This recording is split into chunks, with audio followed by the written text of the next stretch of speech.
Matataas na opisyal man o kawani, wala raw makakaligtas sa anti-fixing drive ng LTO. Dire-diretso raw ang paghuli ng ahensya laban sa mga sangkot sa iligal na transaksyon. Narito ang agenda report ni Mike Carazon. Talamak pa rin ang mga fixers sa LTO, kaya naman nagbabala si LTO Chief Marcus Lacanilaw sa mga kawani nilang may kinalaman dito. Sa mga kawani po ng mga LTO, alam po ninyo na hindi po kami nagbibiro dito sa central office. Talagang huhulihin po namin, tatanggalin po namin sila at kakasuhan kahit po may mga padrino pa sila.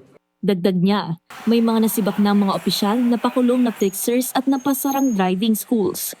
May mga natanggal na ako na mga regional directors dahil sa mga irregularities saka allegedly sa mga corruption issues. Fixers, hindi kami titigil, no? Dire-diretso ang huli namin.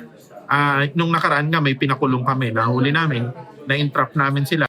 Plano rin nila Kanilaw na maglunsad ng customer care hotline kung saan pwedeng lapitan ng mga maisasangguni sa ahensya nang hindi na lumalapit pa sa mga fixer. Para sa agenda, Mike Carazon, Billionaire News Channel.